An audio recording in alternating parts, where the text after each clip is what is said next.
following podcast is recorded and produced by the Podcast Precinct in affiliation with the network at bicbp-radio.com. The Podcast Precinct. Consistency, creativity, culture. Hello everybody out there, and hello to, I guess I could say, Let's Talkers, fans of the channels, fan of the podcast. I am your host, Andrew Lenz, and welcome back to me going over ING's top 100 NES games of all time. As you know, if you watched the first video or listened to the first segment of podcast over on Helium, I'm going through this list. I decided to get a little bit more in depth. I have a lot of multi-carts with a lot of NES games on there, so I'm trying to scour them and see what games I can play. And I just want to give my own personal experience with the game and just, talk about maybe I've played it, maybe I haven't played it, and why I did not play it as a kid, and just give a little brief thing of how I feel about it now.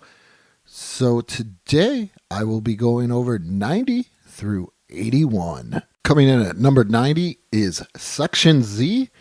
Developer was Capcom, released in 1988. And from what I can gather from information, I don't have this game, can't find it, but this is the kind of first debut, I'm guessing, of Captain Commando. If you know who Captain Commando is, he is like the Capcom mascot in a way. He had a couple of, his own type of beat-em-up games and fighting games, but his first debut is in Section Z, and it looks like to be just some type of a space shooter. It looks kind of cool. I'm surprised that I never played this, but I never played it. I don't even have it, which is, I'm kind of shocked because it looks like it could almost be a pretty popular game. I don't know. I never played it, but if you played it, let me know. And it looks kind of interesting and cool. But there it is at number 90, Section Z, developer Capcom, released in 1988. Coming in at 89 is another Capcom game.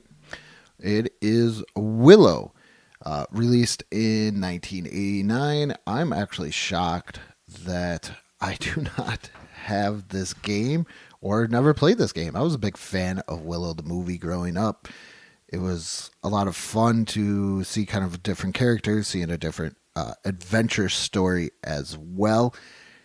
From my understanding, it is the same formula of, say, a Zelda as well, but I never played this game, and I'm a little upset. I think this is the first time on the list. I'm upset. I do not have this game. I've never played this game, and I can't come to grips of why I did not rent this game as a kid. You figure I see instantly Willow, and I need to have this game, but I don't have it now. Didn't have it as a kid, never played it, and I'm honestly 100% saddened by this whole entire situation. But at 89 is Willow, developer Capcom, released in 1989.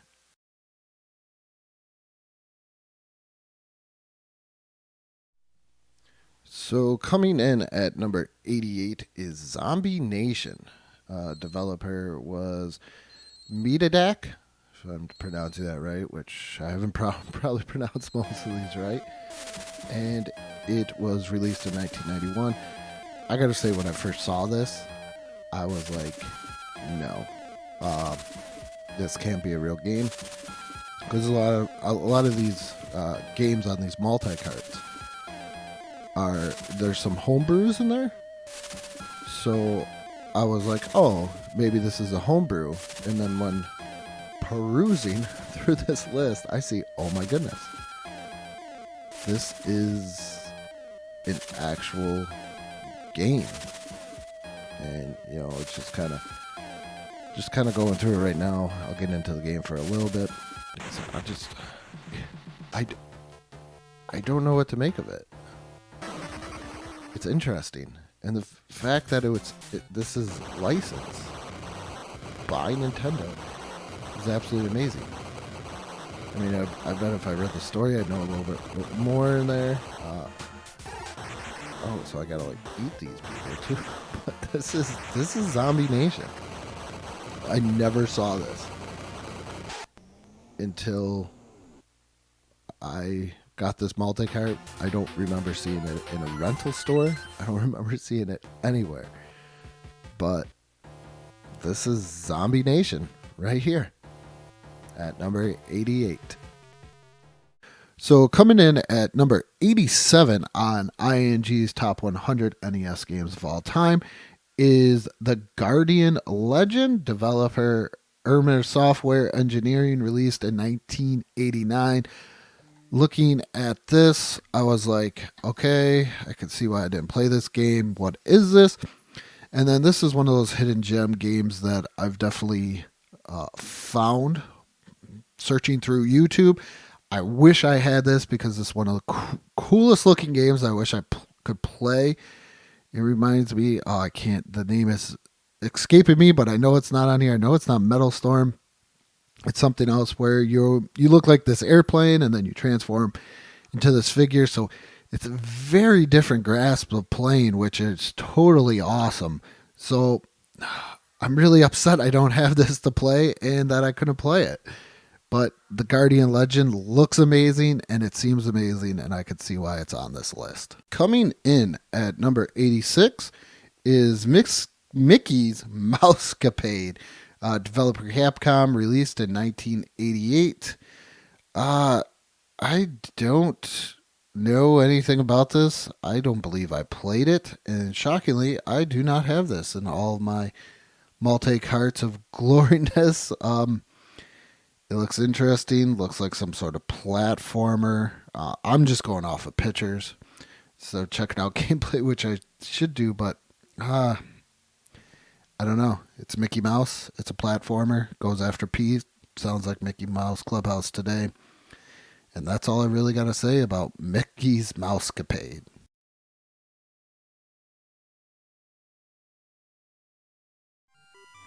So coming in at number 85... game that I do have on my multi-cart is Lode Runner or Lode Runner. I'm not quite sure.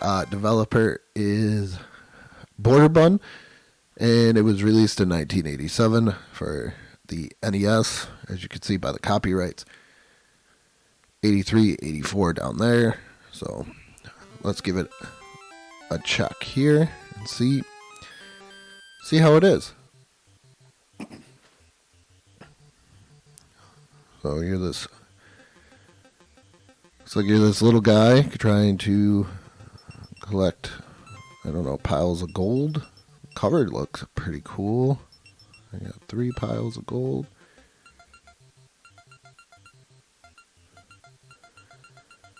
Oh, gotta stay away from, ooh, is that Bomberman?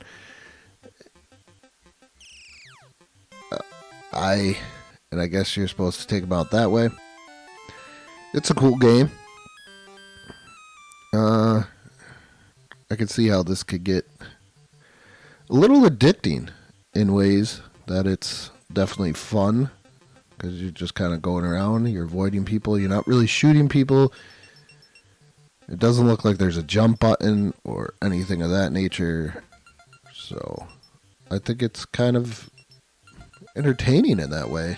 I can see why it definitely made this list. And that is number 85, Lode Runner, developer Border Bun, released in 1987.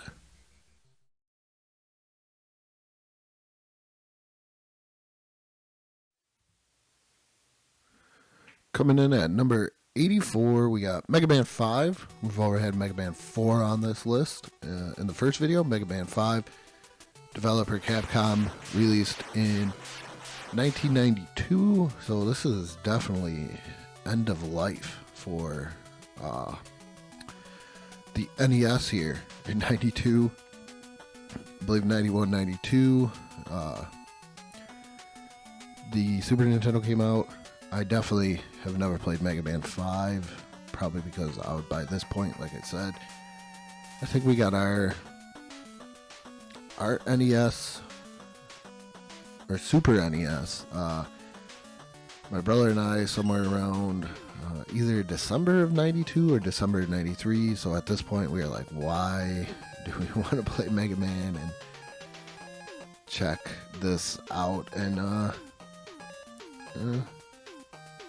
it's weird that you can go on the Mega Man. Let's go Crystal Man. So yeah, pretty much after Mega Man 2, like I said before, my Mega Man playing days were pretty much done. Like I said, I do remember getting the first one. I wonder where the first one is going to land on this list, because I did get the PlayStation the one year, like the Mega Man Chronicles. But Mega Man's always just that cool character. Can't go wrong. I don't think you can really go wrong with too many Mega Man games. Love Mega Man X for the Super Nintendo. This one just seems like it plays like any other Mega Man game. A lot of timing. Oh, that I'm not good at. But there it is, number 84, Mega Man 5. Developer Capcom, released in 1992.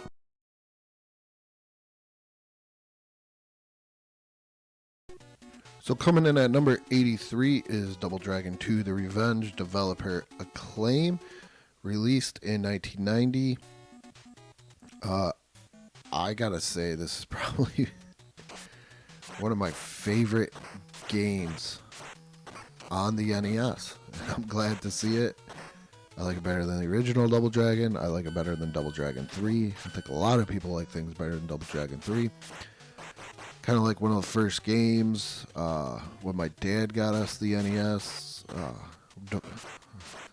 I am a child of divorced parents, so I had an NES at my dad's house, and then my mom got us got my brother one for Christmas. But that's neither here nor there. My dad got this game, and we were like, oh, Double Dragon. Played this in the arcade, and then we played Double Dragon 2, and we could sit there and play this for hours. Very kind of different mechanics. You know, you got to hit A and B to jump. But I do like the fact that, you know, wherever you're facing, you punch, and then wherever you're behind, you hit the button and it goes, you know, you can kick backwards, punch forwards, pretty much is what I'm trying to say. And overall, it's just a fun game. I played this with my kids quite often, just because it's a great childhood memory, and oh man, it just might be in my top 10 favorite NES games that I played.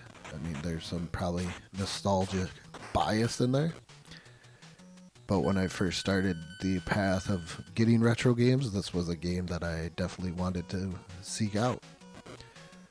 That's Double Dragon 2. Ended up getting Double Dragon later on. I'm getting lumped. Ended up getting Double Dragon later on. Have no desire to get Double Dragon 3. Even though Double Dragon 3 is on these multi-carts. And like I said before, I use the multi-carts because I can't afford a lot of the really good games. But if I can spend $20, $30 on a multi-cart and kind of relive those childhood memories, it's pretty awesome as is. And at number 83 is Double Dragon 2 The Revenge, developer Acclaim Entertainment, released in 1990.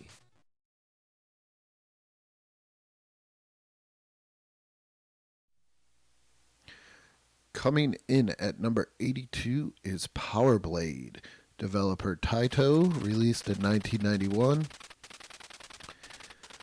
And I've never played this, never seen this. I don't know what to expect out of it. But, 2191, Earth's blissful existence was governed by a powerful master computer. Then one day, something went wrong with the master control program. Chaos ensued as people panicked. So, Nova was summoned. So I'm guessing I'm Nova. And let's check out Power Blade. We'll just go normal. Whoa, Is that a boomerang? That's pretty cool. Let's just go sector 1. As he's got a boomerang. Jump. Okay, so action platforming. How close do you have to get to a guy to use your weapon on him? I'm surprised the way that the cover looks. It looks so cool, and you're thinking Power Blade, like guns, and well, he does have a boomerang on the cover, but I don't know. I was kind of expecting more. This boomerang absolutely sucks, so I'm hoping you power. This is like a newer game for me. Alright, so that didn't work out the way they wanted it to. Never played this, didn't have it as a kid, but definitely interesting to see everything about the wonderful world of Power Blade. Like I said, if you had any of these games or want to make a comment, let me know, because I think the NES is one of those systems where you probably only had so many games, and I cannot make that jump. And at number 82 is Power Blade, developer Taito, released in 1991.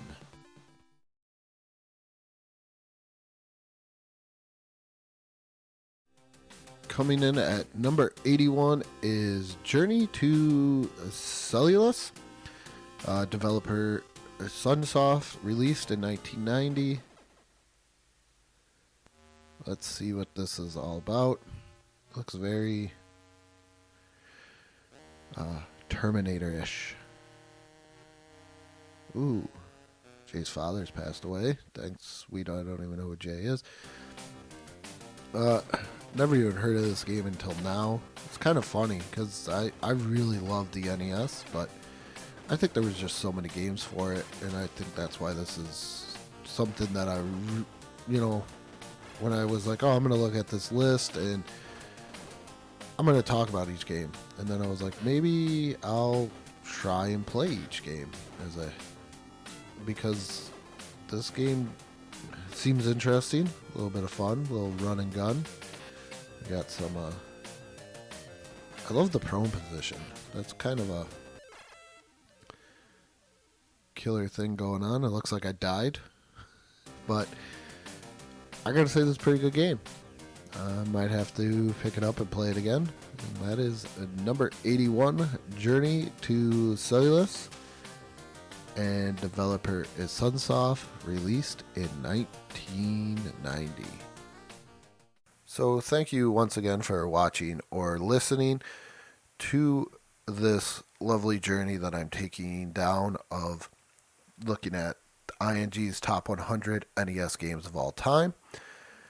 And I gotta say, these were some pretty good games. I didn't have all these, so it was a little interesting.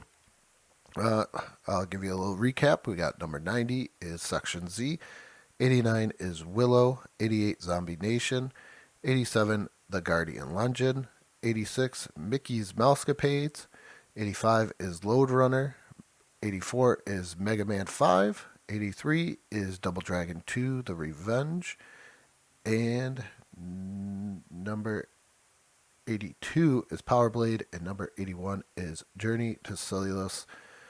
And I gotta say, some of these were really cool.